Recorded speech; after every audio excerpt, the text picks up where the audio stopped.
अच्छा, एक सुंदर भाव बताएं। ठाकुर जी जब गौचारण करते हैं तो एक तरफ सारे गैया चलती हैं, दूसरी तरफ सारे ग्वाला चलते हैं, बीच में अकेले श्याम सुंदर चलते हैं। ठाकुर जी कभी कभी कहते हैं, अरे दूर दूर काय को चल रहे हो, इतकू आओ मेरे संग चलो। तो सब ग्वाल वाल कहे, ना लाला, तू जब चले है ना तो तेरे चरणन सो दिव्य दिव्य स्वरूप प्रकट हो, मैं तेरे चरणन के दिव्य दिव्य चिन्ह या व्रज की रज में आच्छादित रह जाएं। हम पास में चलेंगे तो हमारे चरण तेरे चरण चिन्ह पर पड़ जाएंगे और वासों वो चिन्ह अंतर ध्यान रह जाएंगे, तो मन में बड़ो कष्ट होएगा। तू आगे चल, गैया पल्लंग को चलेंगे, हम यहाँ को तेरे चरणन को देखते भय चलेंगे लाला। भगवान के चरण चिन्ह तम गो रजत छुरित कुंतल वरह, भागवत जी में वर्णन है कि यहाँ गैयाओं की रज भगवान के मुखमंडल पर लग रही है और यहां से सब ग्वाल बाल उछलते हुए चल रहे हैं और श्री ठाकुर जी अपने दिव्य चरणों की छाप व्रज की रज में छोड़ते हुए चल रहे हैं। तो कोई भी ग्वाल बाल ठाकुर जी के आसपास नहीं चलते कि कहीं और आसपास चलते भी हैं तो पीछे नहीं चलते कि कहीं ठाकुर जी के चरण चिन्ह पे हमारे पैर नहीं पड़ जाए। अक्रूर जी महाराज ने जब भगवान के चरण चिन्ह देखे तो कहते हैं, अक्रूर जी पैदल नहीं गए, लेट गए और लेटते लेटते ऐसे घूमते घूमते जा रहे हैं उन चरण चिन्हों पर। और तभी आप जैसे ही जहां वो चरण चिन्ह विश्राम हुए वहां पहुंचे, तब क्या देखते हैं, सुंदर गौशाला है और वहां गायों को कृष्ण बलराम दोनों मिलकर के व्यवस्थित कर रहे हैं। आहा, गौर वर्ण श्री बलराम जी महाराज नीलांबरी पहने, श्याम वर्ण श्री ठाकुर जी पीतांबरी पहने। जैसे ही नेत्रों के आगे दिखे, अक्रूर जी महाराज के अविरल अश्रुधार गिरने लगी, शरीर कंपायमान हो गया। बस बिल्कुल ऐसी थी प्राण निकलने की स्थिति। ठाकुर जी ने दौड़ करके अक्रूर जी को हृदय से लगाया। क्यों? संयोग में प्रेम और विरह दोनों घट जाते हैं।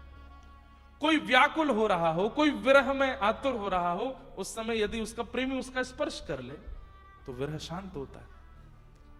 भगवान ने समझाया, अक्रूर जी आप ही प्राण त्याग दोगे तो हमको ब्रज से कौन लेके जाएगा, इसलिए ये विरह भाव मत रखो, आगे द्वारिका लीला तक आप मेरे संगी रहने वाले हो। और इस प्रकार भगवान ने अक्रूर जी का स्पर्श किया। नंद बाबा को पता चली कि मथुरा से कोई आयो, अब तो भीड़ लग गई महाराज पूरे वृंदावन में, मथुरा से कोई आयो है। कौन है? अक्रूर जी। कारण पूछा, क्यों आए हैं? कारण बताया, कृष्ण बलराम को ले जाने आए हैं, वहां पर धनुर्यज्ञ हो रहा है और उस धनुर्यज्ञ में कंस इनको पुरस्कृत करना चाहते हैं। ब्रजवासी बोले, काय बात को पुरस्कार देना चाहे? बोले, हमने सुनी कि एक बार बहुत बारिश हुई थी तो आपके बालकों ने व्रज रक्षा में गिरिराज उठाए। हमने सुना था कि एक बार यमुना जी दूषित हो गई, उसमें कालिया नाग आ गए तो आपके बालकों ने उनको भगा दिया, बड़े बड़े राक्षस इन्होंने मारे। एक ब्रजवासी बोला, हमने तो यूं सुनी कि सबरे राक्षस कंस नहीं भेजे। अक्रूर जी बोले, कंस यदि राक्षस भेजते तो पुरस्कार देने के लिए बुलाते? ऐसी भावना चित्त में मत रखो। ये सब अपनी अपनी इमेज सुधारने के लिए कंस कर रहा है। ब्रजवासियों ने स्पष्ट कर दिया, हम नहीं भेजेंगे लाला को और हमें कोई पुरस्कार नहीं चाहिए। हमारो लाला सदा व्रज में रहेगो, हम सबके बीच में रहेगो, खावेगो पीवेगो, आनंद करेगो, कोई ना जाएगो मथुरा। अक्रूर जी महाराज थोड़ा समझाने लगे, अरे महाराज कंस के हाथों पुरस्कार प्राप्त होगा, आपके बालकों का मान होगा, दसों दिशाओं में इनकी यश कीर्ति फैलेगी। ब्रजवासी बोले, हमें ना फैलानी अपने लाला की कीर्ति, हम तक ही बहुत है। ठाकुर जी का मन भारी हो रहा है, ये ब्रजवासी कितना प्रेम करते हैं मुझसे, लेकिन जानो तो पड़ेगा, आगे की लीला तो करनी पड़ेगी। एक प्रसंग आता है कि नारद जी महाराज ठाकुर जी के पास आए और ठाकुर जी से आकर के बोले, जय जय, अब बहुत खा लियो माखन, खूब रचा लियो रास, खूब चरा ली गैया, अब ये जिस काम के लिए आप पृथ्वी पर आए वो पूर्ण कीजिए, पुनः वापस वैकुंठ चलिए। ठाकुर जी बोले, कहा करना है अभी? बोले, कंस को मारना है, जरासंध का उद्धार करना है, रण छोड़ करके द्वारिका की स्थापना, 16,108 विवाह, महाभारत का युद्ध, गीता का ज्ञान, आदि आदि आदि सब बताए। तो कहते हैं ठाकुर जी भावुक होके नारद जी से बोले, मैं तो भूल ही गयो, मैं तो इन ब्रजवासी के प्रेम में भूल ही गयो कि मैं परमात्मा हूं, कि मुझको ये सब भी करना है। नारद, एक कामना है सके? बोले, कहा? तू महादेव से जाके बात कर ले कि आगे परब्रह्म की पदवी को वो संभाल लेंगे।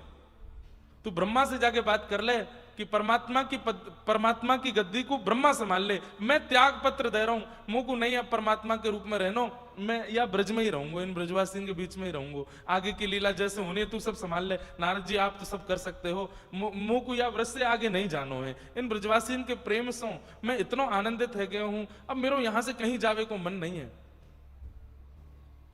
नारद जी बोले पूरे विश्व को मोह विमुक्त करने वाला परमात्मा स्वयं मोह में आ गया।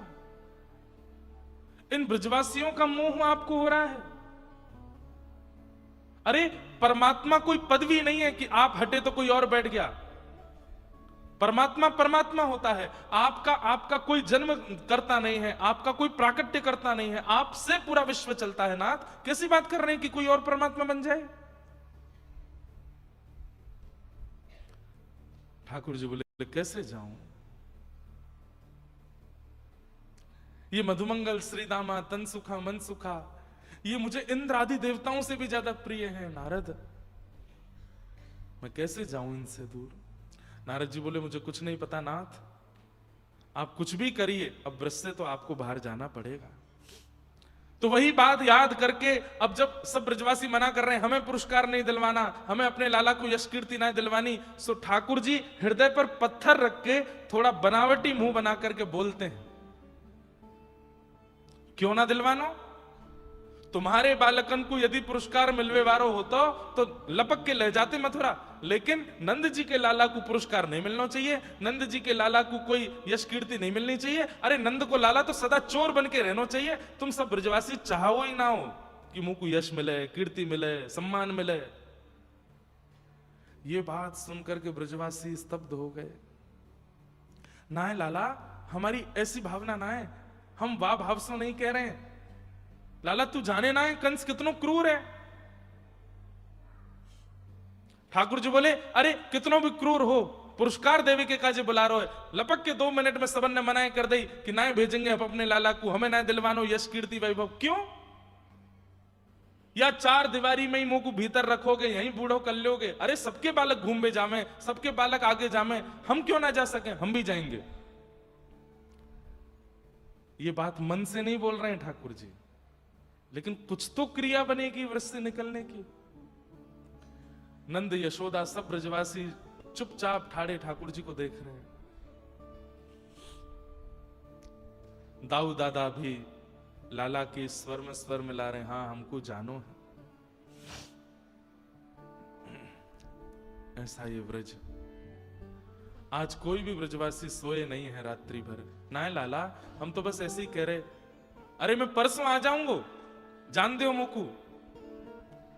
सब ब्रजवासियों को लगा कि हमारा प्रेम कन्हैया को ऐसा लग रहा है कि हम चाहते नहीं है कि उसको कुछ श्रेष्ठ प्राप्त हो, इसलिए मौन रहो भैया, कुछ मत बोलो। लेकिन मौन भी नहीं रह पा रहे हैं, बार बार ठाकुर जी के सामने जा रहे हैं। बोले लाला तू सच में मथुरा जाएगा? बोले हाँ। अरे 6 किलोमीटर दूर है मथुरा यहां से, मैं जाऊंगा, पुरस्कार लूंगा, परसों आ जाऊंगा, इतनी कहां बड़ी बात है गई। ब्रजवासी बोले लाला बड़ी बात तेरे काजे ना है, पर हम सब तो कमल हैं और हमारे काजे तू ही सूर्य है लाला। जब तक सूर्य ना आवे कमल कैसे खिलेगो? हम लोग तो को देखे बिना रह ना सके। तो लाला एक काम करें। बोले कहा हम सब ब्रजवासी चलेंगे तेरे संग, मथुरा में तो को पुरस्कार दिलाए कि हम सब तो को ले आएंगे अपने संग। हाँ भाई सबरे राजी हो? सब ब्रजवासी बोले हाँ ये बढ़िया है, सब अपनी बैलगाड़ी में सब सामान रखो, सारे ब्रजवासी चलेंगे लाला के संग। ठाकुर जी फिर घबराए, बोले ये सब गए तो फिर काम नहीं बनेगा, ये मुझे ले ही आएंगे वापस। और ठाकुर जी चाहते भी आना वापस, लेकिन मैं एक बात कथा में कहा करता हूं, सबकी परिस्थिति सबने सुनी है, पर कभी विचार करके देखा करो कि ठाकुर जी की परिस्थिति कैसी है। ठाकुर जी की परिस्थिति कैसी? तुरंत ठाकुर जी खड़े हो गए, नहीं अब मैं बड़ो है गऊ, दाऊ दादा बड़े है गए, कोई नहीं जाएगा, हम अकेले जाएंगे। ब्रजवासी बोले यहां में कौन सी बड़ी बात है लाला? अरे मथुरा बड़ो शहर है, वहां सब लोग घरन में रह में, कोई गोबर वोबर के घरन में ना रहे। मतलब ऐसी बात करनी कि जिससे ब्रजवासियों को थोड़ा बुरा लगे और वो मुझे अकेला जाने दें, जानबूझ के कर रहे हैं। बड़ो बड़ो शहर है मथुरा, हम सब लोग ग्वारिया हैं, गोबर के चिने भय घरन में रहमे, वहां जामेंगे, जाय करके गामन की सी स्थिति प्रकट करेंगे, मथुरा के लोग हंसेंगे हम पर। लाला आज हम तो को गांव बारे लग रहे हैं, हम सबन के घर तो को गोबर के चिने भय लग रहे हैं, और हम सब तो को सीधे सीधे बोलना कि हम सब बेसहूरे हैं। ठाकुर जी बोले मैंने यो ना कही कि तुम सबरे बेसहूरे हो, लेकिन मथुरा के लोग उपहास करेंगे, हंसी करेंगे, और हंसी करेंगे तो फिर सबरे रोगे। या हमारे एक बार मैं और दाऊ दादा अकेले जाएंगे, अगली बार कभी होगा तो सब संग में चलेंगे, कोई नहीं जाएगा, और यदि सब जावे की जिद करेंगे तो मैं नहीं जाऊंगा। ब्रजवासी सब कह रहे हैं, पता ना कहा बात है गई, ऐसा कहा है कि लाला को जावे की जिद है, अकेले ही जावे की जिद है, हमारे संग नहीं जाएगा। और ये सब बातें कह करके ठाकुर जी एकांत में जाकर रो लेते। यशोदा मैया मौन हो गई, लाला के वस्त्र, लाला की पाग, लाला के आभूषण, लाला के सब सामग्री एक थैला में धर रही है, एक मटकी में सुंदर मक्खन धर रही है, और दाऊ दादा को बता रही है सुबह स्नान के बाद ये पोशाक पहनाई दियो, ऐसे सिर पे पाग धारण करा दियो, ज्यादा सुंदर मत बनाइयो, मथुरा की गोपीजन कैसे देखेंगे याकू।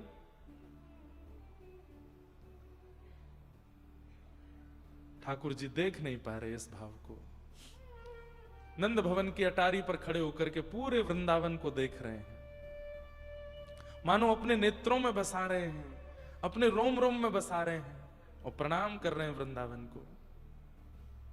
हे साक्षात श्री जी के स्थूल रूप वृंदावन, अब मुझे आगे जाना पड़ेगा, अनेक लीलाओं के लिए मुझे आगे निकलना पड़ेगा, आप कृपा करना श्रीधाम, मैं पुनः वापस आ सकूं। एक एक लीला का स्मरण कर रहे हैं, वहां कैसी भाव लीला हुई, वहां कैसी रास लीला हुई, वहां गोपी के घर में कैसी चोरी भई, यहाँ ग्वालन के संग कैसो खेलतो, यहाँ नंदरानी यशोदा मेरे पीछे भागो करती, यहाँ कैसी लीला भई, सब पूरे वृंदावन का दर्शन करके ठाकुर जी सजल नेत्रों से वृंदावन को प्रणाम कर रहे हैं। यशोदा मैया ने आवाज लगाई, लाला चल रात्रि है गई, सो जा, सुबह जल्दी निकलना है। ठाकुर जी यशोदा मैया के पास ही सोते हैं रात को, मैया की हाथ की तकिया लगा करके श्याम सुंदर पौड़े हैं, और जोर से आलिंगन करके मैया की छाती पर अपनो मुख गाड़ करके लंबी श्वास ले रहे हैं, और लंबी श्वास लेके मैया के तन की सुगंधी को अपने भीतर ले रहे हैं, और बस सोच रहे मैया अब नहीं आऊंगा मैं, मैया तू मेरे भीतर बस जा। बोल नहीं रहे हैं, यशोदा मैया के एक एक अंग को स्पर्श कर रहे हैं ठाकुर जी, कोमल हाथों का स्पर्श करते हैं, जाते मैया रोज गाल पकड़े, रोज केश सवारे, रोज ठाकुर जी को स्नान करावे, मैया के मुखमंडल को स्पर्श करें, नेत्र को स्पर्श, नाक को स्पर्श, सारे स्पर्श कर रहे हैं ठाकुर जी। 11 वर्ष 56 दिन के हो गए ठाकुर जी, और रात्रि में मैया से कह रहे हैं, मैया मुझ को भूख लगी है। अच्छा लाला तेने तो कलू कियो ब्यारू करी, मैया फिर भूख लग रही है, मैया बोली रुक जा कछु लाऊं, नहीं मैया कछु ना, तू पौड़ जा, मुझ को दूध पिलाए दे अपनो। मैया बोली है इतना बड़ा है को अब दूध पीवे को, मैया मेरी प्रार्थना मान ले, मुझ को दूध पिवाए दे। अरे लाला इतना बड़ो है को अब दूध ना पी क्यों करें, ना मैया नहीं पिवाए दे। जिद करने लगे ठाकुर जी, यशोदा मैया भी स्वयं को रोक नहीं पाई, और ठाकुर जी पयोधर पान कर रहे हैं और रो रहे हैं नेत्रों से। मैया बोली लाला तू रो कहीं करो है, मैया तो सो एक दिन भी दूर नहीं रहो, जब से जन्म भयो, कल जानो पड़ेगा, कैसे रहूंगा मैया तेरे बिना। मैया बोली मैं चलूं तेरे संग, ना ना मैया कंस बड़ो क्रूर है, वहां को मन पतो ना कैसो है जाए, तू मत चले मैया। लाला देख मैं तेरो अनहित ना चाहूं, तू देख ले तू भी मत जा। ना मैया अगर नहीं जाऊंगो तो ब्रज के बालकन को उत्थान कैसे होएगो, कल को मैं पुरस्कार लेके आऊंगा, सबरे बालक देखेंगे अरे लाला को पुरस्कार मिलो, तो कल को वे भी अच्छी अच्छी योजना बनाएंगे, वो भी ऐसा कछु करेंगे कि उनको भी पुरस्कार मिले, सबको मनोबल बढ़ेगा। मैया मैं जाऊंगा। मैया ने अंक में भर लिए ठाकुर जी। यशोदा मैया भी रो रही हैं, लाला भी रो रहे हैं। रात भर सोए नहीं। सबसे लंबी और सबसे काली रात्रि थी वृंदावन की। लाखों की तादाद में ब्रजवासी नंद भवन के मुख्य द्वार पर ही बैठे हैं रात्रि भर, कोई अपने घर नहीं गया। और सब सूर्य नारायण से प्रार्थना कर रहे हैं, हे सूर्य नारायण आप उदित मत हो, और देर चलने दो, और देर चलने दो इस रात्रि को। क्यों? सुबह होते ही कन्हैया चले जाएंगे। और बंधुओं, ये स्थिति तब है जब ब्रजवासियों को पता है कि परसों कन्हैया आ जाएगा, तब ये स्थिति है। इन्हें नहीं पता कि श्री कृष्ण आने वाले नहीं है। एक दिन का वियोग नहीं सह पा रहे ये ब्रजवासी। ब्रज के बिरही लोग बिचारे, ब्रज के बिरही लोग बिचारे, बिन गोपाल ठगे से ठाड़े, ठगे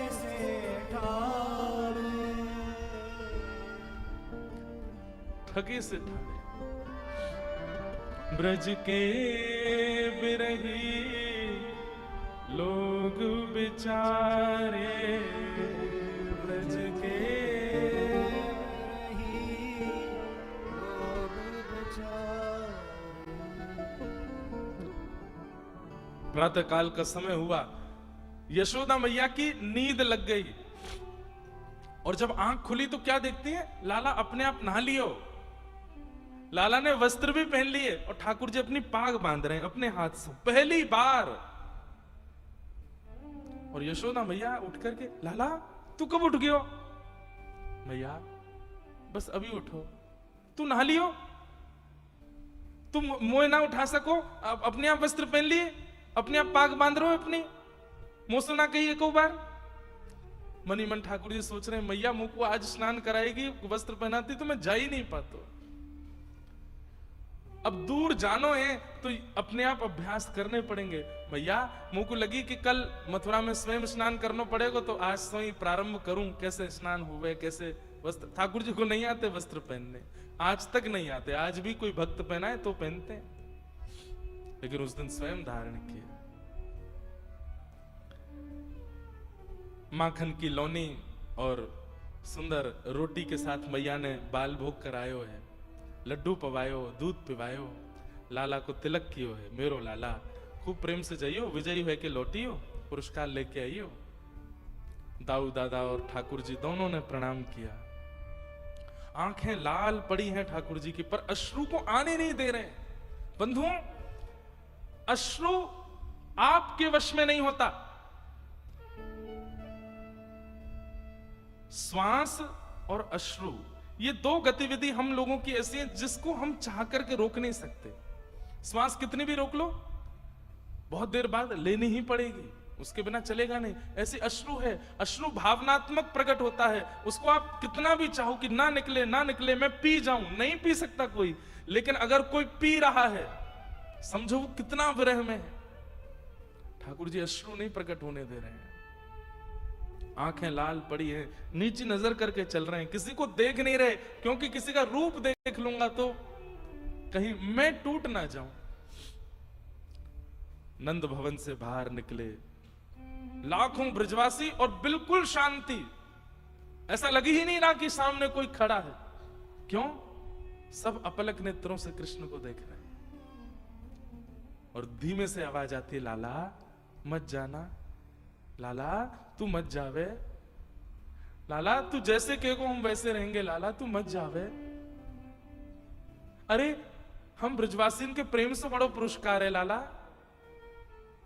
ठाकुर जी सुनते सुनते धीमे धीमे निकलते जा रहे हैं, किसी का प्रत्युत्तर नहीं दे रहे। ब्रज की इस अवस्था को देख करके, इस स्थिति को देख करके अक्रूर जी महाराज ने मन में विचार किया, ये क्या हो रहा है?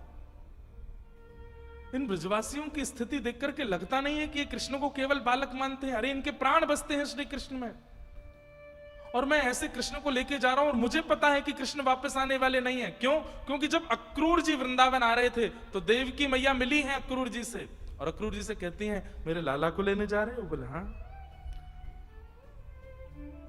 याद रहे 11 वर्ष 56 दिन वियोग सहा है मैंने, अब नहीं जाने दूंगी लाला को, तो व्यवस्थित करके आना ब्रजमंडल को, और सुनो यशोदा को बता के आना कि कृष्ण मेरा पुत्र है।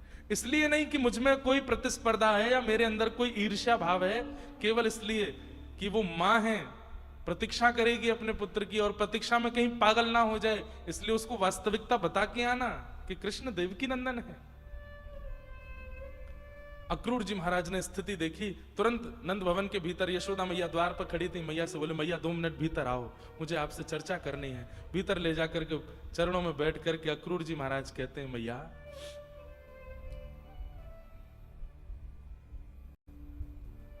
कृष्ण आपके पुत्र नहीं है, वसुदेव और देवकी के पुत्र हैं कृष्ण। 11 वर्ष 56 दिन पहले आपने खबर सुनी होगी कि कंस के कारागृह में अष्टभुजी देवी प्रकट हुई थी। वो अष्टभुजी जो लाली थी वो आपकी कन्या थी। वसुदेव जी महाराज ने लाला की रक्षा के लिए रात्रि में वहां से ला करके गोकुल में आपके बगल में पड़ा दिया और आपकी लाली को ले जाकर के कंस को दिया, जो कि अष्टभुजी देवी के रूप में प्रकट हुई थी। कृष्ण देवकी नंदन है, कृष्ण वसुदेव नंदन है। तो मां मैं केवल इसलिए आया हूं, आप प्रतीक्षा मत करना, कृष्ण संभवतः वापस नहीं आएंगे, वो अपनी मां के पास रहेंगे। अब ये बात कोई मां सुन ले तो कैसे क्या स्थिति होगी उसके? यशोदा मैया तो बिल्कुल जैसे मानो रक्त ठंडा पड़ गया हो। अक्रूर जी कहकर के तो चले गए, यशोदा मैया को थोड़ी देर तो होश ही नहीं आया, और थोड़ी देर बाद जब होश आया तो उठ करके चल रही हैं, पैर रखती कहीं है जाता कहीं है, लड़खड़ा रहे हैं, जैसे तैसे बाहर पहुंची। ठाकुर जी रथ में बैठे ही थे, गोपियां सामने लेट गई हैं, हमारे ऊपर से ले जाओ रथ को। ठाकुर जी चिल्ला चिल्ला के बोल रहे हैं अरे मैं परसों आ जाऊंगा, इतना रोवे की कहा बात है, इतने विलंब इतने परेशान है की कहा बात है, मैं आ जाऊंगा परसों। जैसे रथ बढ़ा है आगे, यशोदा मैया की आवाज आई। ठाकुर जी देख नहीं रहे पीछे मुड़ करके, बस नेत्र बंद करके बैठ गए हैं। तभी आवाज आई कन्हैया लाला, और जैसे ही लाला शब्द कन्हैया शब्द सुना समझ गए तो मैया बुला रही है। ठाकुर जी ने पीछे मुड़ करके देखा, अब तक जितने अश्रु छुपाए थे एक संग फूट पड़े, और चलते हुए रथ से श्री कृष्ण कूद पड़े, दौड़ करके गए और मैया की गोद में जाकर के ऐसे लद गए, और लद करके दोनों हाथ पैरों से मैया को आलिंगन कर लिया। हाँ मैया कहां भयो, मैं आ जाऊंगा ना परसों, मैया तू रोवे मत। यशोदा मैया हंस भी रही है रो भी रही है।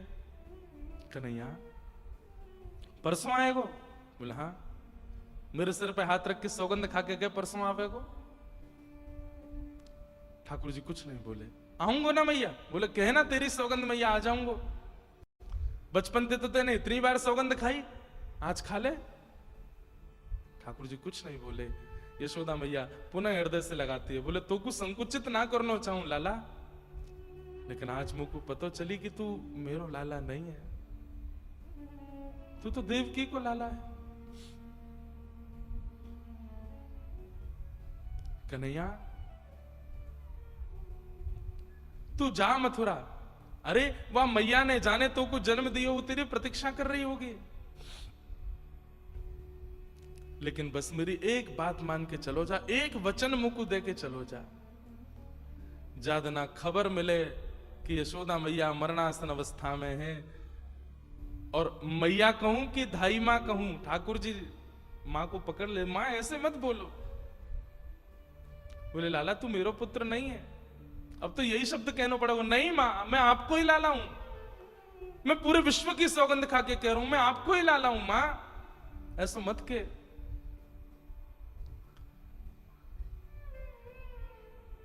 मैया कह रही है लाला चलो जा, लेकिन बस याद रखियो ज्यादा ना खबर मिले कि यशोदा मैया मरणासन अवस्था में लौट के आई जाइयो, और बस मेरे सामने आके ठाड़ो है जाइयो, तू को देखते देखते प्राण त्याग दूंगी। वासों का हुए को पतो है? कहा मैया अंते यामती सागति, अंत में जाकू देखते भय प्राण त्यागे ना, अगले जन्म में वो मिल जाए। लाला तू या जन्म में तो मेरे पुत्र नहीं बन पाए, तो को देखते भय प्राण त्यागूंगी तो अगले जन्म में तू फिर मेरो लाला बन के आएगो, और जितनी कमी या जन्म में रह गई वो सब पूर्ण करूंगी मैं। खूब प्रेम ते जाइयो, अपनो ध्यान रखियो, ज्यादा ऊधम मत करियो। और बस ऐसा कहते कहते यशोदा मैया मूर्छा अवस्था में पहुंच गए। ठाकुर जी मैया के चरणों में प्रणाम करते हैं, संपूर्ण व्रज को प्रणाम करते हैं, और रथ में आरूढ़ होकर के मथुरा के लिए प्रस्थान कर जाते हैं।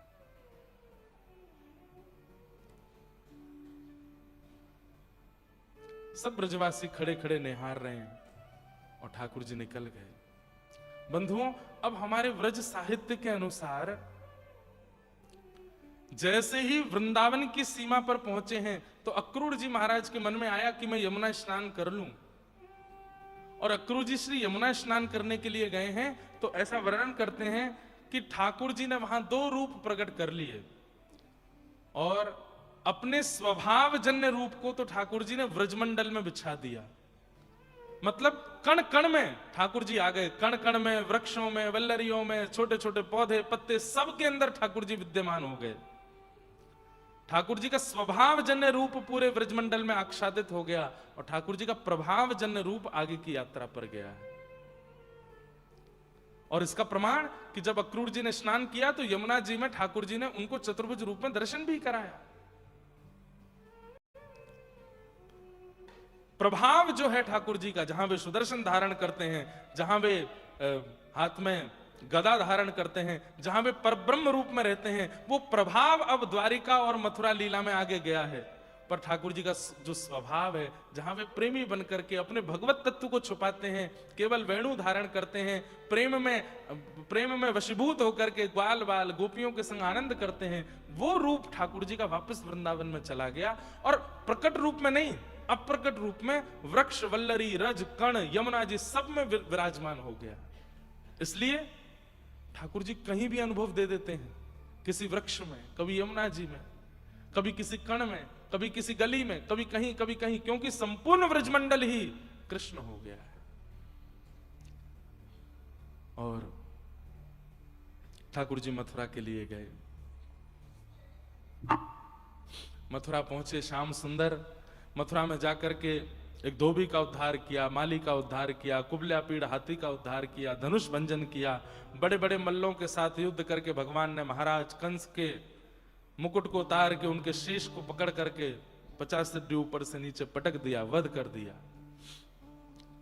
पूरी मथुरा नगरी देख रही है। क्षण भर में ठाकुर जी ने आकर के सारी लीलाएं कर दी।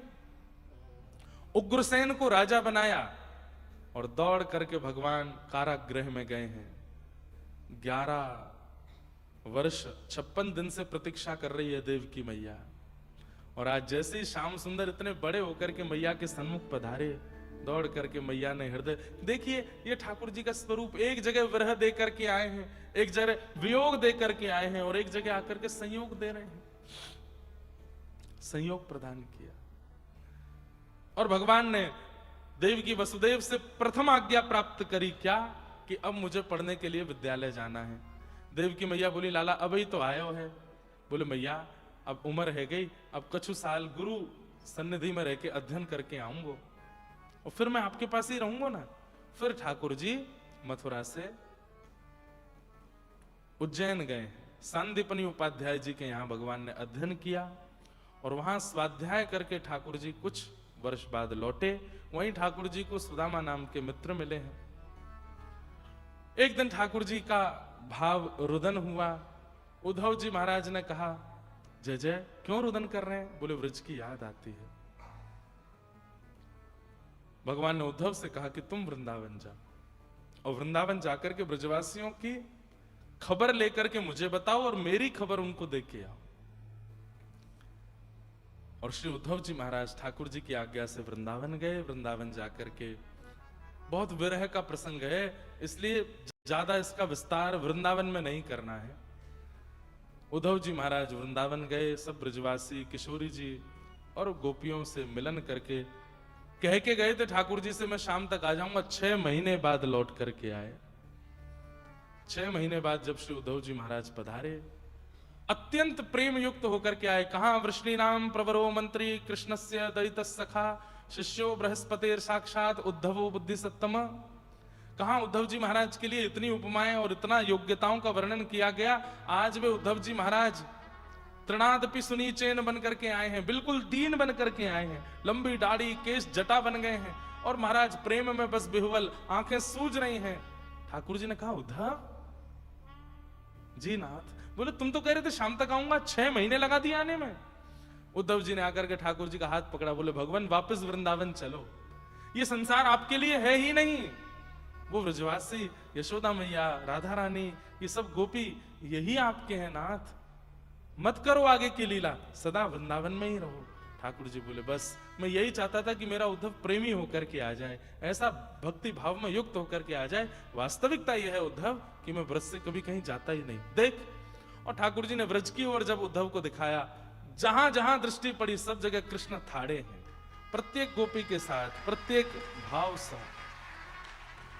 ठाकुर जी कहते हैं मेरा एक स्वरूप विरह भी है उद्धव, मैं अति संयोग इसलिए नहीं देता हूं कि अति संयोग में प्रेम घटता है, इन ब्रजवासियों का प्रेम अमर हो जाए इसलिए मैं वियोग देकर के आया हूं, पर मैं अप्रत्यक्ष रूप से इस व्रज में विराज रहा हूं। कालांतर में जो भी मेरा भजन कीर्तन और प्रेमाश्रुओं से इस वृंदावन की भूमि को सींचेगा, प्रेमाश्रुओं से सींचेगा, उसको मेरा अनुभव होगा। मैं सदा इस वृंदावन में रहूंगा। वृंदावनम परित्यज्य पादमेकम न गच्छति, एक पैर भी ठाकुर जी बाहर वृंदावन से नहीं जाते हैं। ये आगे की द्वारिका लीला आदि आदि लीलाओं में तो मैं अब प्रभाव रूप से चल रहा हूं, मैं अपने भगवत रूप में चल रहा हूं, लेकिन मेरा जो स्वभाव जन्य रूप है वो तो व्रजमान है, वृंदावन में ही। इस प्रकार भगवान ने उद्धव को संभाला। बहुत सुंदर प्रसंग है, कई बार मैं इसका विस्तार कर चुका हूं, लेकिन व्रज वृंदावन से ठाकुर जी को बाहर भेजने की कथा बहुत विस्तृत नहीं कहनी। ठाकुर जी 17 बार जरासंध ने चढ़ाई की, भगवान ने 17 बार उसको हरा दिया। 18वीं बार जब ब्राह्मणों को अनुष्ठानिक विधि से बैठा करके जरासंध आया तो भगवान रण छोड़ करके द्वारिका प्रस्थान कर गए। बोलो द्वारिकाधीश की। भगवान ने विश्वकर्मा को आज्ञा करके एक नई नगरी का निर्माण किया जिसका नाम द्वारिका पड़ा। सब ब्रजवासी यदुवंशी वहां विराजमान हो गए। रेवत राजा की पौत्री के साथ में श्री बलराम जी का विवाह हुआ और श्री रेवती रमण श्री बलराम जी हुए। कौंडन्यपुर के राजा भीष्मक, उनकी पुत्री रुक्मणी जी, जिनको नारद जी ने कथा सुना सुना करके ठाकुर जी के प्रेम में आच्छादित कर दिया है, वे रुक्मणी जी भगवान को पत्र लिखती हैं। ठाकुर जी पत्र पढ़ करके कौंडन्यपुर जाते हैं और रुक्मणी जी का हरण करते हैं। तत्पश्चात विधिवत भगवान का रुक्मणी जी के साथ में विवाह होता है। बोलो रुक्मणी रमण भगवान की। प्रश्न उठते हैं, किशोरी जी से विवाह नहीं किया, रुक्मणी जी से क्यों किया? अप्रत्यक्ष रूप से व्रज साहित्य के अनुसार तो ठाकुर जी का विवाह किशोरी जी से हुआ। और दूसरी बात,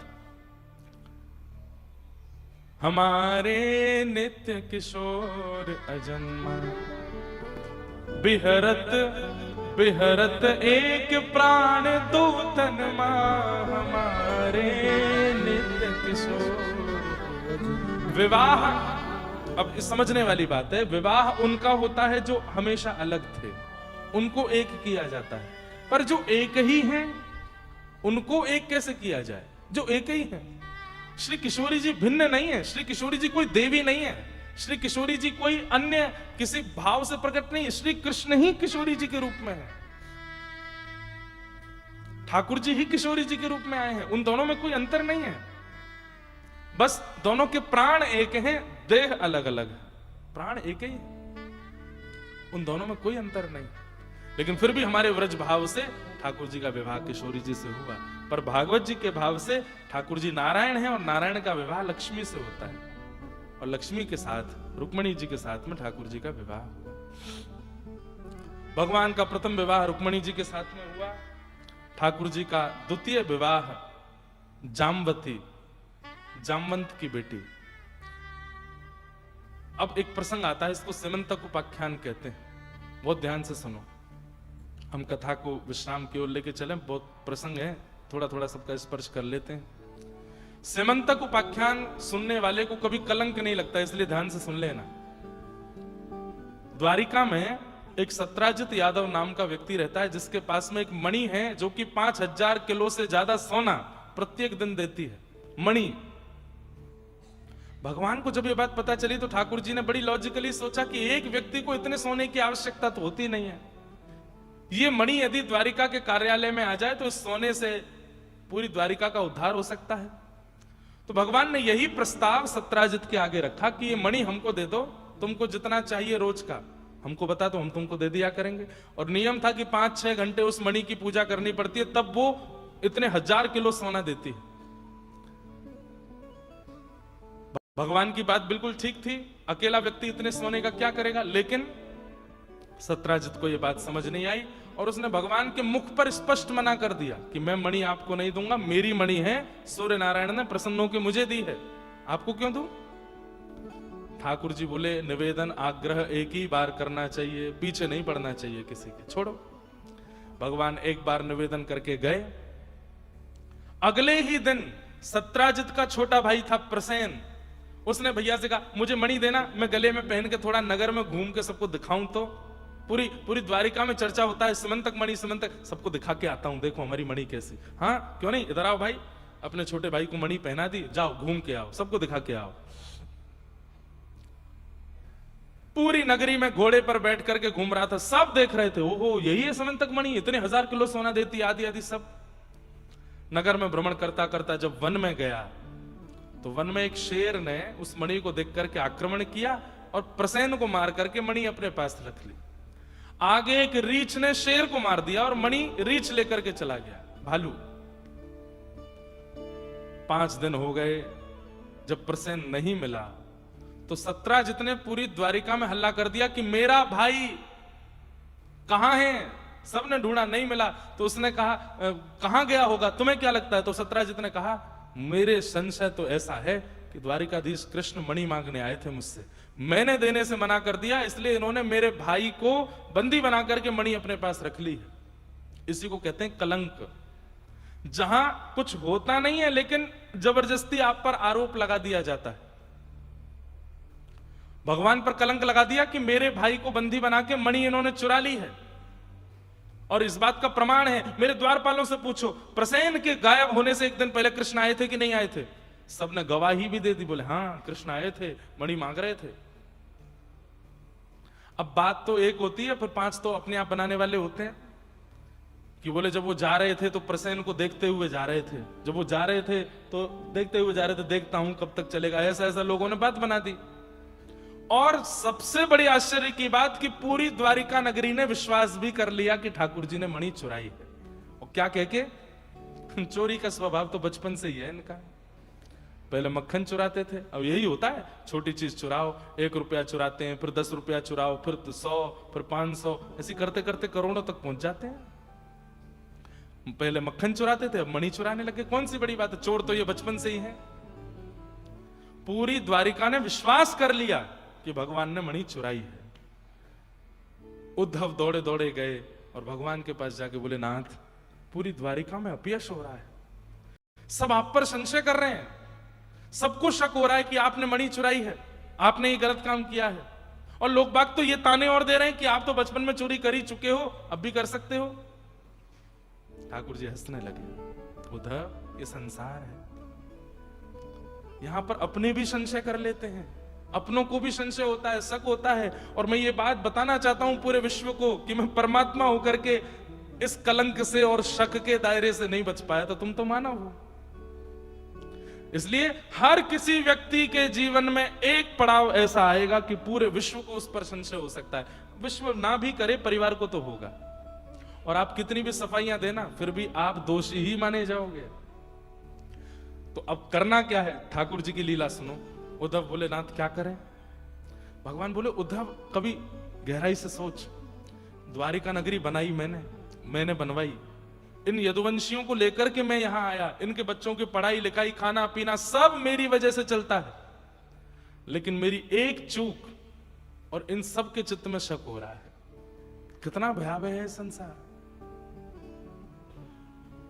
कितने भी अच्छे बन जाइए आप, पूरे परिवार को लेकर के बस में लेकर के तीर्थ यात्रा करा लाओ, सबको ले जाकर के सारी व्यवस्थाएं कर दो, अपने भाइयों के बच्चों के शादी में खर्चा कर दो, ये कर दो वो कर, जितना हो सके करने का प्रयास कर दो, और फिर एक गलती करके देख लो, वे सब आपके किए हुए उपकारों को भूल करके आपके ऊपर शक कर देंगे और प्रमाणित और कर देंगे। बोले हाँ हमको तो लगता ही था ये कर सकते हैं, ऐसा इनका स्वभाव पहले से ही था। जब भगवान पर कलंक लगा दिया गया, ठाकुर जी बोले सत्य व्यक्ति को मौन रहना चाहिए, उसको बोलना नहीं चाहिए, लेकिन हां अंदर ही अंदर प्रक्रिया करनी चाहिए, बिना ढिंडोरा पीटे, बिना हल्ला किए, वो जो उस पर कलंक लगाया गया है उसका निदान निकालना चाहिए, और जिस दिन उस पर पूर्ण प्रमाणित निदान आ जाए सबको बता देना चाहिए। पहले हल्ला नहीं करना चाहिए। क्यों? कलंक लगते ही या आपके ऊपर संशय होते ही आप अगर हड़बड़ाने लगे, चिल्लाने लगे, तो समझ जाना चाहिए कि व्यक्ति की गलती है, इसीलिए मचल रहा है। गलती नहीं है तो मचलेगा ही नहीं, गलती नहीं है तो व्यथित होगा ही नहीं, गलती नहीं है तो बोलेगा ही नहीं। मैं नहीं बोलूंगा, लेकिन आप भीतर ही भीतर ढूंढूंगा सिमंतक मणि कहां है। और ठाकुर जी ने पूरे दिन तो सभा में बैठते थे, सारे सभा के लोग मुंह पे मीठे, पीछे से भगवान की निंदा करते थे। रात्रि में भगवान एक अंतरंग सेना लेकर के निकल पड़ते थे ढूंढने की मणि कहां है। ढूंढते ढूंढते भगवान वन में गए तो प्रसेन मरा हुआ मिल गया। भगवान बोले देखो ये तो यहां मरा पड़ा है, उसके ऊपर शेर के पंजों के निशान। तो बोले निश्चित शेर ने मारा है, मणि है? बोले नहीं मणि नहीं है, मणि शेर के पास होगी। पैर के पंजों के निशान पीछे पीछे पीछे चलते गए तो आगे शेर भी मरा पड़ा था। बोले मणि है इसके पास? बोले नहीं। इस पर किसने पंजे मारे? बोले ये भालू के पंजे हैं। पीछे पीछे गए तो एक गुफा के अंदर जा रहे थे। भगवान ने सेना को बाहर रोका, बोले मैं जाता हूं, 18 दिन तक नहीं आऊं तो वापस चले जाना। भीतर भगवान ने प्रवेश किया, करते करते भीतर जब बिल्कुल गहराई में चले गए तब देखा कि वो मणि चमक रही है। भगवान बोले मिल गई आप, पूरी द्वारिका में निंदा करवा दी हमारी। जैसे ही भगवान ने मणि उठाई, एक विशाल भालू ने भगवान पर आक्रमण किया। 18 दिन तक भगवान ने उसके साथ में मल्ल युद्ध किया। उठा उठा के पटकते हैं भगवान उसको, फिर खड़ा हो जाता है, फिर युद्ध करता है। कभी उठा करके उसको पत्थर पर मार देते हैं, फिर उठ जाता है, फिर मारता है। ठाकुर जी भी सोच में पड़ गए, बड़ा बलवान है भाई, 18 दिन हो गए, थक ही नहीं रहा। जब भगवान ने अपना पूर्ण बल लगा करके उसकी 2-4 हड्डियां तोड़ दी, चरणों में गिर गया। नाथ इतना ही बलवान तो मेरे राघव जी हो सकते हैं, आप कौन हो? ठाकुर जी बोले हम माधव हैं। तुम कौन हो? बोले मैं जामवंत हूं। जब त्रेता में आप राम बन करके आए थे तो आपकी सेना का सेनापति था। नाथ मैं वही जामवंत हूं। भगवान ने हृदय से लगाया, अरे जामवंत जी चिरंजीवी हैं, सतयुग में भी थे, त्रेता में भी थे, द्वापर में भी थे, कलयुग में भी हैं। भगवान ने हृदय से लगाया। बोले नाथ कैसे आगमन हुआ? बोले बताइए, मणि, इसके कारण ऐसा प्रपंच हो गया है पूरे द्वारिका में, ये हमको दे दो। तो जामवंत जी बोले जब इतनी दूर आ ही गए हो तो एक वस्तु क्यों, 2-2 मणियां दूंगा। कैसे? एक हाथ में मणि रखी, दूसरे हाथ में अपनी पुत्री जामवती का हाथ रख दिया। बोले लो नाथ इसको भी स्वीकार करो, दोनों मणियां लेके जाओ। भगवान बोले एक कलंक हटेगा, एक कलंक हटेगा, दूसरा लग जाएगा कि इनको भालू की बेटी ही मिली थी। हाँ लग तो रहा ही था, बचपन में बंदरों के संग बहुत रहते थे ना ये लोग दूसरा कलंक लगा देंगे। लेकिन जामवंत जी ने बहुत अच्छी बात कही। बोले नाथ मर्यादा पुरुषोत्तम आप त्रेता में थे, अब आप लीला पुरुषोत्तम हो, थोड़ी लीला करो और मेरी पुत्री को स्वीकार करो। और भगवान ने दूसरा विवाह जामवती के साथ में किया। लौट करके आके भगवान ने सिमंतक मणि पूरी द्वारिका को दिखा दी और जामवंत जी ने आके पूरा दृष्टांत बता दिया कि ऐसे ऐसे प्रसेन को शेर ने मारा और रीछ ने मारा, उससे मणि हम ले गए, ठाकुर जी ढूंढ के हमारे पास आए। अब क्या हुआ? पूरी द्वारिका नगरी अब भले बने। हम तो पहले ही कह रहे थे भगवान ऐसा कर ही नहीं सकते, ये तो बहुत अच्छे हैं, अरे मक्खन चुराया था, मणि थोड़ी चुराएंगे। ठाकुर जी बोलेंगे संसार बहुत बुरा है, बहुत विचित्र है संसार। और एक बात, हम कोई यहां से बाहर के लोगों की बात नहीं कर रहे हैं, इस संसार में मैं आप भी आते हैं। कल को मैं कहीं बैठा था, मुझसे कोई किसी की निंदा कर रहा था, मैंने कहा भाई मत कर। बोले नहीं नहीं मैंने सुना है ऐसा। मैंने कहा यही बात, ये सुनकर के नहीं, क्योंकि लोग बहुत विचित्र है संसार में। बात इतनी होती है, एक श्लोक भी है मुझे याद नहीं, कि आप अपने जीवन में सुई भर जगह छोड़ दो, मूसल लोग घुसा देंगे उसमें, बस जगह मिलनी चाहिए इतनी सी। इतना खतरनाक है संसार। और सब वाहवाही करने लगे। हम तो पहले ही मना कर रहे, द्वारिकाधीश की जय हो, हमारे प्राणनाथ भगवान की जय हो। ठाकुर जी ने उद्धव को देखा, देखो उद्धव। उद्धव बोला यही लोग जो चिल्ला रहे यही कह रहे थे आपके बारे में। भगवान बोले मुझे पता है। और अब क्या करने लगे, मणि भगवान ने वापस सत्राजित यादव के पास भिजवा दी, जिसकी थी। लोग बाग उसी को गाली देने लगे, तेने हमारे भगवान के ऊपर लांछन लगाया, हमारे भगवान का अपमान किया, सत्राजित का घर से निकलना दुश्वार कर दिया। सत्राजित ने सोचा क्या करूं, कैसे करूं, मेरा तो बड़ा बुरा हाल कर दिया है, लोग बाग मेरे घर पे पत्थर मारते हैं। तो सत्राजित ने अपनी बेटी को देखा, उसका नाम था सत्यभामा।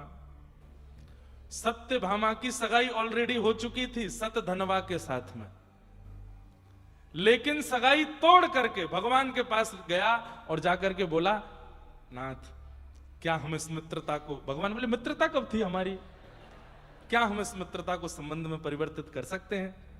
भगवान बोले तुम्हारी पुत्री तो बचपन से हमसे ब्याह करना चाहती है। सत्यभामा पहले भी कहती थी सत्यधनवा को, सत्राजित को, कि मेरा विवाह कृष्ण से करा दो। तो ये ताने देते थे, कुल का पता नहीं, पिता का पता नहीं, पता नहीं किसका बेटा है, कोई कहता देवकी का बेटा है, यशोदा, ब्रज वाले कहते हैं कि यशोदा जी का बेटा है, और कुछ इसका आता पता है नहीं, राजाओं के डर के मारे समुद्र के बीच में आके रहता है।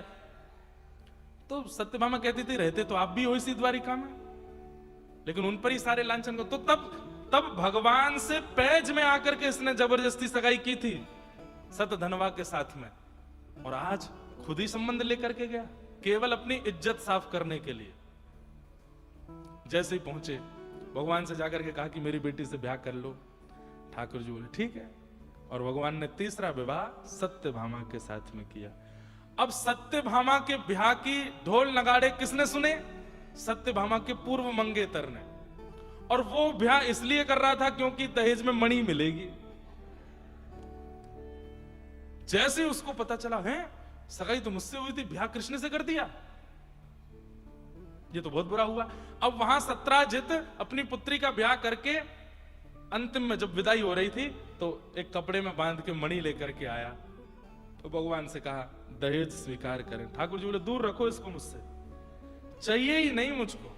ये एक मणि आपने दे दी, इसका हम ध्यान रखेंगे, इसको ले जाओ यहां से, नहीं चाहिए। किसी ने ये बात सतधनवा को बता दी, जो सत्यभामा का पूर्व मंगेतर था। कथा सुनना ध्यान से, बड़ी आनंदमयी कथा है। कि ब्याह तो हो गया, लेकिन मणि नहीं लिए कृष्ण ने, मणि अभी भी तुम्हारे पूर्व ससुर जी के पास है। तो बोले क्या करूं, बोले कि तुम्हारे साथ बुरा तो किया है, तुम्हारा सगाई करके तुम्हारा ब्याह नहीं होने दिया सत्यभामा के साथ, तो तुम इसका न्याय बदला लो। बोले कैसे बदला लूं, बोले ससुर जी को, पूर्व ससुर जी को मार करके मणि चुरा लो। और सतधनवा ने यही किया, रात्रि में जाकर के सत्राजित यादव को मार दिया और मणि चुरा ली। अगले दिन सुबह जब भगवान उठे, अपनी सभा में बैठे थे, तभी देखे सत्यभामा रोती रोती आई। भगवान बोले क्या होगा, क्यों रो रही हो। मेरे पिता को मार दिया। किसने मारा, जिससे मेरी पहले सगाई हुई थी उसने मार दिया। और ये तो है ही बात, मेरे पिता के प्राणों से भी ज्यादा प्यारी मणि उसने चुरा ली है। तो एक जगह एक आचार्य चरण कह रहे थे कि भगवान इतना रोए, इतना रोए, इतना रोए, सत्यभामा के कंधे पर सिर रख रख के रोए। इतना प्यार करते थे मुझसे, मित्र मानते थे मुझको अपना, मणि दे रहे थे, मैंने तो मना कर दिया। तो सत्यभामा बोली आप इतना रो रहे हैं, मेरे पिता से इतना प्यार करते हैं। बोले बहुत प्रेम करता हूं मैं, वसुदेव जी से ज्यादा प्रेम तुम्हारे पिता से करता हूं। तो फिर एक काम कीजिए। बोले क्या, मेरे पिता के हत्यारे को मारिए, और वो मणि जो उसके पास है, अब पिता के बाद उसके अधिकारिणी मैं हूं, मणि ला करके मुझे दो। भगवान बोले ये मणि नहीं छोड़ रही मेरा पीछा, ये यहीं आके मानेगी। ठाकुर जी बोले जाता हूं। भगवान सुबह सुबह निकल पड़े और जाकर के वहां मैं तो एक तो नाम बड़े भूल जाएंगे, सबके नाम सत से ही हैं। सत धनवा, सत धनवा को पता चला कि ठाकुर जी आ रहे हैं, तो उसने अक्रूर जी के पास, जो भगवान को व्रत से लेके आए थे, अब वो अक्रूर जी उसके मित्र थे, अक्रूर जी के पास जाके कहा भगवान मुझे मार देंगे, तुम मेरे मित्र हो, मेरी रक्षा करो। तो अक्रूर जी उससे बोले अगर तेरे पास मणि मिल गई तो तू निश्चित मरेगा, और मणि नहीं मिली तो हो सकता है बच जाए। तो बोले क्या करूं? बोले मणि मुझे दे जाए। मणि को अक्रूर जी ने रख लिया और सतधनवा भागा, बीच रास्ते में पकड़ करके भगवान ने सीधा वध ही किया उसका, और वध करके उसका सब अंग टटोला, उसके घर में जाकर के तलाशी की, कहीं मणि नहीं मिली। भगवान बोले पता नहीं मणि है कि क्या है, हाथ ही नहीं आती है। लौट करके भगवान जब द्वारिका आए, सत्यभामा खड़ी थी द्वार पर। भगवान ने आकर के बताया मैंने तुम्हारे पिता के हत्यारे को मार दिया। सत्यभामा ने आलिंगन किया, लाओ तो फिर दे दो। भगवान बोले क्या मणि? मेरे पिता की मणि? वो नहीं थी उसके पास, मैंने उसका पूरा शरीर टटोला, उसके घर भी गया था, वो नहीं थी उसके पास। तो सत्यभामा व्यंग में कहती है अच्छा नहीं थी? नहीं। मैं आपकी तलाशी लूं? भगवान बोले मुझ पे भरोसा नहीं है? नहीं भरोसा है, लेकिन आपका मन तो बहुत दिनों से था ना मणि के। अरे मेरा कभी मन नहीं था उस पर। ये तो एक विनोद की बात, लेकिन इससे भी ज्यादा गंभीर बात यह कि सत्यभामा ने 1 वर्ष तक ठाकुर जी से बात नहीं की। उसको यही लगता रहा कि भगवान ने मणि छुपा रखी है।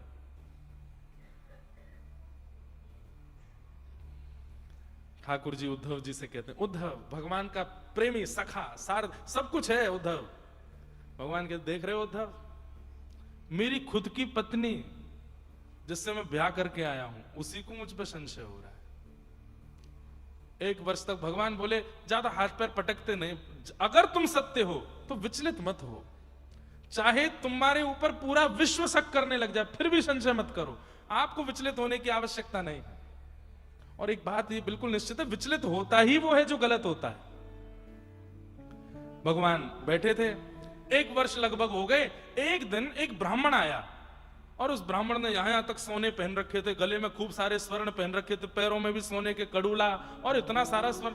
भगवान बोले भैया विप्र सदा अकिंचन ही देखा है, पहली बार इतना धनामानी देखा है, इतना सोना कहां से पहन के आए? बोले महाराज आपकी द्वारिका के एक कोने में अक्रूर जी महाराज रहते हैं, वो ब्राह्मणों को भोजन पर बुलाते हैं और भोजन सोने की थाली, सोने की कटोरी, सोने के चम्मच, सोने के गिलास, उसमें भोजन कराते हैं और दक्षिणा में सारे पात्र दे देते हैं।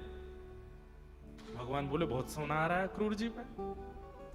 ठाकुर जी ने सीधे पत्र लिखा, श्री प्रिय क्रूर जी काका, आप आजकल बहुत ब्राह्मण सेवा कर रहे हैं, सबको सोने की सामग्रियां देते हैं, मुझे सुनकर के बड़ी प्रसन्नता हुई और मैं यह भी जानता हूं कि यह सब समंतक मणि की कृपा है।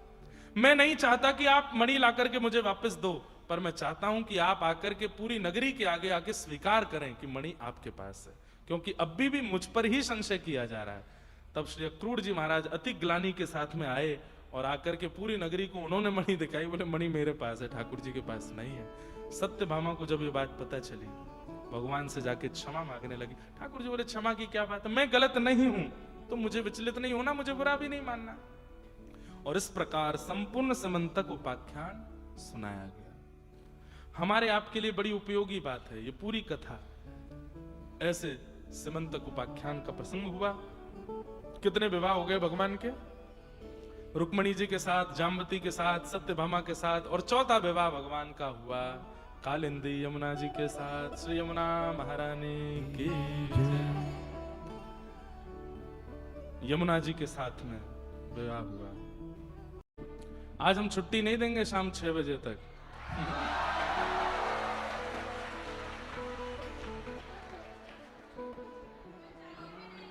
हैं? चाहिए नहीं?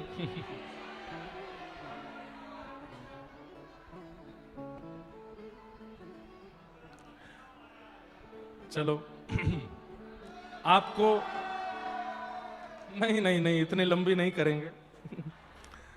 हमको भी बुखार जैसा लग रहा है, तो थोड़ी देर और करके फिर हम तो इसलिए ये नाथ द्वारा वाले हैं ना सब, इनको अभी श्रीनाथ जी की वृंदावन से जाएंगे, फिर बहुत याद आएगी वृंदावन की, इसलिए हमने श्रीनाथ जी की याद कराई कि चलो नेक चले जाओ, आप भी वहां प्रेम से रहो।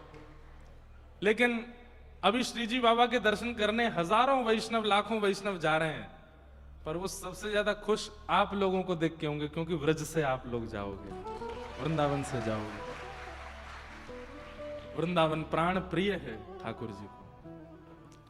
श्री यमुना जी को श्याम सुंदर क्यों कहते हैं? श्याम सुंदर श्री यमुने महारानी की जय। इसके पीछे एक बड़ी मधुर कथा हम सुनाते हैं कथा में, कि एक बार प्रिया जी और ठाकुर जी दोनों के बीच में मान लीला हुई।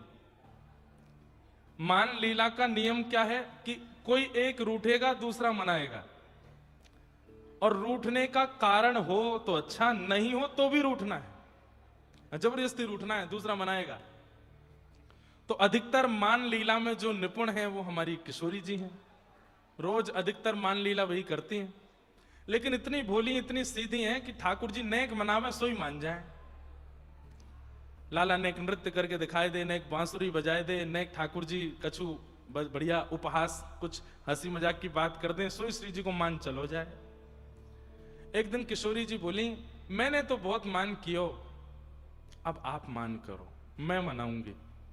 ठाकुर जी बोले, नहीं नहीं आप ही करो। नहीं नहीं नहीं श्याम सुंदर, आप मुझ को कमजोर मत समझो, मैं ऐसो मनाऊंगी, ऐसो मनाऊंगी। ठाकुर जी बोले, मैं आपको बिल्कुल कमजोर ना समझ रहा हूं, पर मान करवे में मैं बहुत ज्यादा निपुण हूं। सब लोग ध्यान से सुनो, शांति से बैठो। किशोरी जी बोली, नहीं आज तो यही होएगा, आप मान करोगे, मैं मनाऊंगी। ठाकुर जी बोले, मैं कह रहा हूं आप सो रहने दो, मत करो। हाँ, तेरो मुख नीको की मेरो श्यामा प्यारी, तेरो मुख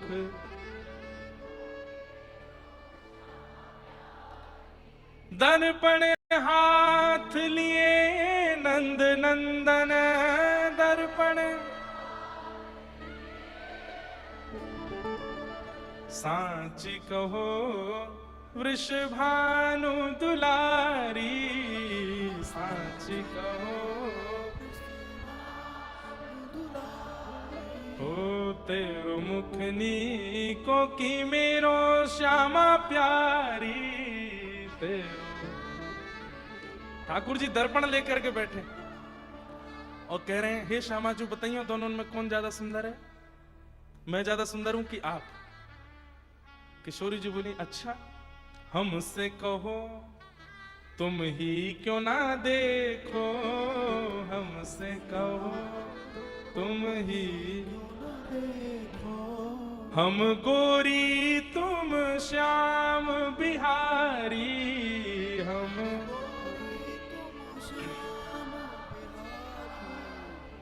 मेरो मुख जैसे चंद उजियारो, मेरो तुमरो मुख जैसे रैन अंधियारी, तुमरो मुख। अरे ये पूछने वाली बात है कि दोनों में सुंदर कौन? हम गोरी हैं, तुम सांवरे हो, और मेरा मुख तो ऐसा हो जैसे चंद्रमा पूर्णिमा को, और तुम्हारा ऐसा जैसे अमावस्या की रात्रि। अब भाई काले को काला बोल दो बुरा नहीं लगता, काले को सांवला बोल दो बुरा नहीं लगता, काले को कालिया बोल दो तो भी ठीक है, इतना किसी को आप काला है उसको बोलो ए अंधेरे, सुनियो जरा कितना बुरा लगेगा उसको, अंधेरा बोल रहे। ठाकुर जी मान कर लिए, और किशोरी जी कह ही रही थी कि आप मान करो मैं मनाऊं।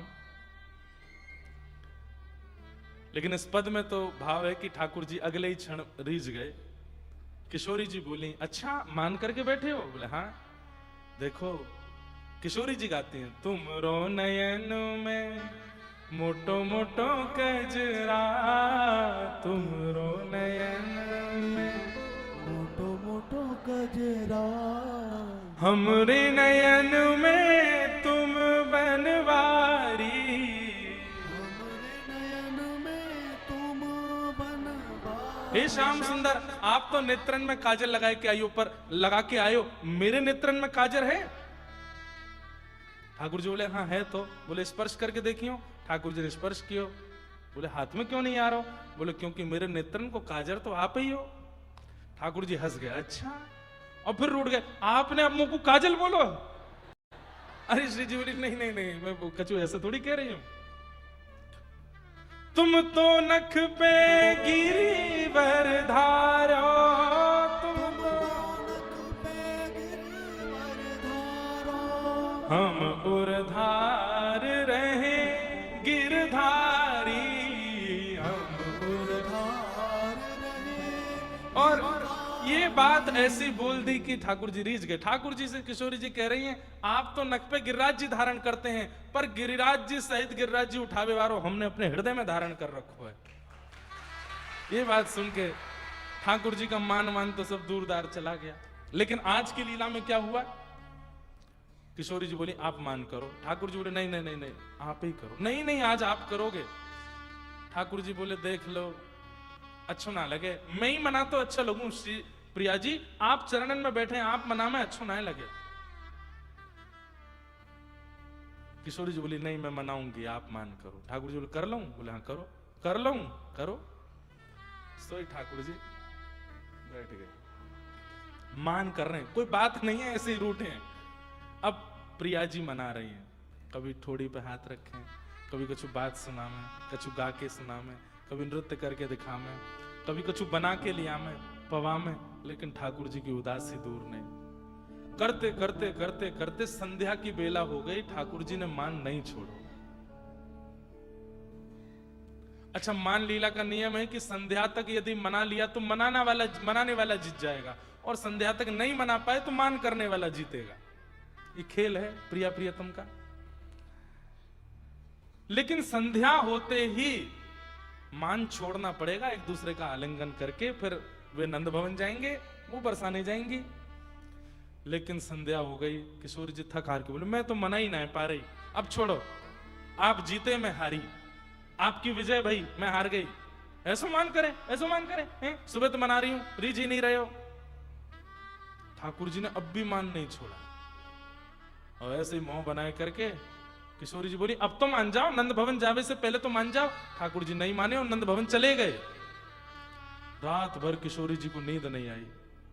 सुबह उठी और बस आज गुस्सा में है, ऐसे कैसे बिना मनाए कैसे चले गए रात में, अभी बताऊंगी, मिलन दो। अब ठाकुर जी जब नंद भवन से अगले दिन आए तो किशोरी जी पहले से ही मान करके बैठी हैं। ठाकुर जी ने आके मनाया हो नहीं, स्वयं ऐसे कमर करके बैठ गए। किशोरी जी बोली ये भी कोई बात है, मैं गुस्सा हूं। ठाकुर जी बोले मान मेरो चल लो कलते, अभी तक रीझो नहीं हूं मैं, मनाओ। अरे ये तो नियम नहीं है, संध्या हवे के बाद मान तोड़ो जाए, आप अब मान कैसे कर सको? देखो नहीं मानोगे तो मैं चली जाऊंगी बरसाने। ठाकुर जी बोले जाओ, मैंने कब बुलाया आपको? किशोरी जी बोली मैं जा रही हूं। बोले जाओ, मैं जा रही हूं, चली जाऊंगी। बोले जाओ। किशोरी जी जान लगी, आधे रास्ता से फिर देखिए उठ ही नहीं रहे, ऐसो कैसे मान कर रहे हैं। फिर लौट के आई, बोले कहां बात है, कहां चाहिए, क्यों इतना मान कर रहे हो? आपने ही कही मान करो, मैंने मना भी करी, मुझसे मत करवाओ। अरे तो मैं मना तो रही हूं। तो बोले मैं रीझवे वालों कोई मना ही नहीं रही हो तो मैं क्यों मानूं, और कहां करके दिखाऊं आपको, कैसे मानोगे? बोले मोह का पता, मान कर वारो बतावे कि मैं कैसे मानूंगा, मनाओ। श्री जी दूसरे दिन भी लगी रही, ठाकुर जी नहीं माने, और फिर से मान में ही नंद भवन चले गए। तीसरे दिन किशोरी जी आई, बोले आज यदि नहीं माने तो मैं जमुना जी में कूद जाऊंगी। और जब ठाकुर जी नहीं माने, बोले नहीं मानोगे आप? बोले ना। किशोरी जी अब बोली बरसाने जाऊंगी तो भी इन पर फर्क नहीं पड़ेगा, कुछ और कहूंगी तो भी फर्क नहीं। तो यमुना तट पर जाकर के बैठ गई प्रिया जी, और ठाकुर जी मान करके बैठे हैं। या भाव से किशोरी जी के नेत्र से अश्रुबिंद प्रकट भये, और प्रकट है कि जैसे ही यमुना जी में गए, अश्रुबिंद जाते श्री यमुना जी प्रकट हो गए। प्रिया जी कौन ने आपको शोक दिया, और ये इतना विरह क्यों है आपको? श्री प्रिया जी यमुना जी के हृदय को आलिंगन करें। बोले देखो ना श्याम सुंदर कैसे मान करके बैठे, 3 दिन है गए, मान नहीं छोड़ रहे हैं। यमुना जी बोली आप आज्ञा करो, तो इनको तो अकल ठिकाने, मैं 2 मिनट में करूं इनकी। आप क्या करोगे? बोले वो मुंह पे छोड़ो, आप तो बस आज्ञा करो। करूं कछु? बोले करो। तो यमुना जी ने योजना बना के श्री जी को बताई। बोले बस मैं जैसे ही बुलाऊं आ जाइए। ठीक है। तो यमुना जी जो हैं वो श्याम वर्णा है, बिल्कुल ठाकुर जी जैसी हैं। आप चित्रों में देखें कभी तो श्रीनाथ द्वारा की पिछवाइयों में श्री जी बिल्कुल यमुना जी, ऐसा लगता है कई लोगों को तो पता ही नहीं होता। श्रीनाथ जी के एक तरफ महाप्रभु जी, एक तरफ यमुना जी, तो यमुना जी ऐसे आते तो कई लोग पूछते हैं ये ठाकुर जी बीच में, तो यहां से ठाकुर जी क्यों आ रहे हो? ठाकुर जी नहीं है, यमुना जी। आज यमुना जी ने ठाकुर जी जैसा श्रृंगार किया, सिर पर मुकुट धारण किया, केश खोल लिए, पीतांबरी पहनी, नीचे पजम्मी पहनी, ऊपर सुंदर बाघा पहनो, आदि आदि सब बिल्कुल जैसा ठाकुर जी। और आज जैसा श्रृंगार ठाकुर जी करके आए बिल्कुल वैसा श्रृंगार किया। और जैसे श्रृंगार करके किशोरी जी के सन्मुख आई, किशोरी जी देख के, अरे श्याम सुंदर रीझ गए आप? यमुना जी बोली मैं हूं यमुना, ठाकुर जी नहीं है। आप तो बिल्कुल उनके जैसी लग रही हो। बोले बस ये अपने रूप से सबन को मोहित करें, आज इनके रूप से इन्हीं को मोहित करूंगी मैं। बिल्कुल ठाकुर जी जैसी चाल, ठाकुर जी जैसे केश, ठाकुर जी जैसे नेत्र, ठाकुर जी जैसी नाक, ठाकुर जी जैसे दांत, बिल्कुल ठाकुर जी जैसी हैं यमुना जी। कहां तक कहें, वंशी भी वैसी और पैर की पाजेबन की स्वर भी वैसे ही है जैसे ठाकुर जी के। और यमुना जी चलती भाई त्रमंगलली ललित गति विलास बल गुहास, जैसे ठाकुर जी चलते हैं वैसे चलती भाई यमुना जी वहां पहुंची जहां ठाकुर जी बैठे हैं। ठाकुर जी ने जैसे सुनी, ये नूपुर ध्वनि कहां से आ रही है? मेरे पाम तो यहां है, ये कहीं और थे मेरे पामन जैसी नूपुर ध्वनि। पीछे मुड़ करके देखा, आहा एक और श्याम सुंदर घूम रहे हैं। बढ़िया, कभी पत्र तोड़ते हैं, कहीं से पुष्प तोड़ते हैं, अपने कानों में लगाते हैं, बिल्कुल वैसी अदा जैसी ठाकुर जी की है। और ठाकुर जी देख रहे हैं, अरे भैया, ओ भैया देवता कौन है? यमुना जी बोली मैं श्याम सुंदर। ठाकुर जी बोले श्याम सुंदर तो मैं हूं, तुम नकली हो, असली मैं हूं। तो ठाकुर जी बोले ऐसे कैसे कह रही है तू? मेरी बहनी है, यशोदा मैया ने गूथी है। यमुना जी बोली मेरी भी है, यशोदा मैया ने गूथी है। मुंह पे वंशी है, यमुना जी बोली मुंह पे भी है। मेरी पीतांबरी है, बोले मेरी भी है। मैं गोरोचन को तिलक लगाऊं, बोले मेरे भी लग रहा है। सब कुछ वैसा ही। अंत में यमुना जी बोली अब एक चीज से प्रमाण है जाएगा कि असली कृष्ण कौन है। बोले कैसे? बोले मैं वंशी बजाऊंगा और जाके बगल में किशोरी जी आके खड़ी है गई, वो असली कृष्ण है। अब ठाकुर जी चक्कर में पड़े, बोले मोते तो नाराज बैठी हैं वो, मैं तो उनसे मान करके बैठा हूं 2 दिन आते, मेरे बगल में तो आमेंगी नहीं वो। नहीं नहीं नहीं नहीं ऐसा नहीं होगा। नहीं ऐसा ही होगा। और यमुना जी ने निकाल करके अधर पर वंशी धर के जैसे ही बजाई, किशोरी जी आई। अब ठाकुर जी रो रहे हैं, किशोरी जी मैं हूं, मैं कभी मान नहीं करूंगा, मैं वचन दे रहा हूं आज के बाद मान नहीं करूंगा, मैं ही श्याम सुंदर हूं। किशोरी बोली हटो, श्याम सुंदर वो है श्याम सुंदर जो खड़े हैं वहां पे। और किशोरी जी जाकर के यमुना जी के बगल में जैसे खड़ी होती हैं, किशोरी जी खड़ी है गई। ठाकुर जी के तो नेत्रन से मोटे मोटे अश्रुबिंद मोती जैसे प्रकट भय। बोले ये अभी तो यानी श्री जी अपना ले, ये नंद भवन जाके यशोदा जी को भी अपना लेगो, ये नंद मुंह को ब्रश से बाहर नहीं करवा दे कहीं। ठाकुर जी जैसे ही ज्यादा भावुक भय तो श्री यमुना जी बोली श्री जी जय जय बहुत भावुक कह रहे हैं, क्या करें? बोले इनसे वचन ले लो, आज के बाद मान नहीं करेंगे। तो यमुना जी बोली सुनो इधर आओ, आप श्याम सुंदर हो? बोले हाँ। आज के बाद मान करोगे? कभी नहीं करूंगा, मैं तो पहले ही मना कर रहा हूं कि मुझसे मान मत कराओ, यही पीछे पड़ गई कि मान करो मान करो। अरे तो मैंने मान करवे की कही, यूं थोड़ी कही 3 दिनों तक मान में रही हूं, मैंने थोड़ी सोच ली कि मैं आनंद करा दूं आपको। ये आनंद करा रहे तुम को?